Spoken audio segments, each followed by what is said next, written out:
Hello students of class 12। तो आज हम एक नेक्स्ट टॉपिक ले आए हैं, डी ब्रोगली हाइपोथेसिस। तो डी ब्रॉय, इसको हम डी, इसका सही प्रोनाउंसिएशन होता है डी ब्रॉय हाइपोथेसिस। तो जो डी ब्रॉय साइंटिस्ट थे, या इन्होंने नियर अबाउट 1924 इन्होंने एक हाइपोथेसिस दी थी। उन्होंने बोला था कि जब लाइट के या रेडिएशन के ड्यूअल नेचर हो सकते हैं, पार्टिकल नेचर में भी हो सकती है और वेव नेचर में भी हो सकती है, तो क्यों पार्टिकल के ड्यूअल नेचर हो सकते हैं, मतलब इलेक्ट्रॉन के भी ड्यूअल नेचर क्यों नहीं हो सकते हैं। तो उन्होंने ये 2 पॉइंट में मैं इसको आपको बताता हूं। He suggested that particles such as electron might show wave properties.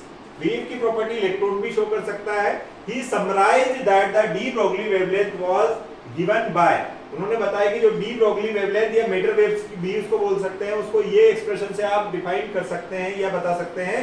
तो अगर कोई पार्टिकल है, अगर उसके पास मोमेंटम है, पार्टिकल मूव कर रहा है, भाई मास तो होगा ही होगा, और उसके पास मोमेंटम है, तो उसकी जो वेवलेंथ होगी वो क्या होगी। तो उन्होंने बताया lambda is equal to h upon p, जहां पर h क्या है, प्लैंक कांस्टेंट है, जिसकी वैल्यू 6.63 × 10⁻34 जूल इंटू सेकंड होती है, और p यहाँ पर मोमेंटम है, मोमेंट ऑफ दैट पार्टिकल। और अगर हम इलेक्ट्रॉन के लिए बात करें तो इलेक्ट्रॉन का मोमेंटम को आप मास इंटू वेलोसिटी लिख सकते हैं, जैसा कि आप यहाँ पर देख रहे हैं।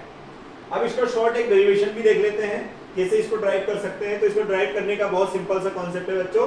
तो सिंपल सा क्या है, from Planck's theory energy of photon of wavelength lambda is given by is equal to, आपको पता है h nu, it is what, photon energy है ना, या एनर्जी ऑफ फोटोन। आप चाहे तो न्यू को क्या लिख सकते हैं, nu is equal to lambda upon c, lambda upon c, इसको ऐसा लिख सकते हैं। तो आप क्या कर सकते हैं, न्यू के प्लेस पर ये लिख देंगे तो ये क्या हो जाएगा, एच सी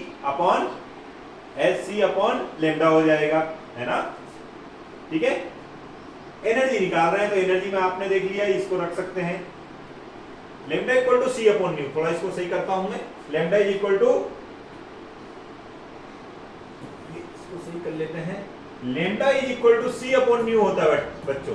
तो न्यू इज इक्वल टू क्या हो जाएगा, c upon lambda. Nu is equal to क्या होगा, सी अपॉन लैम्डा।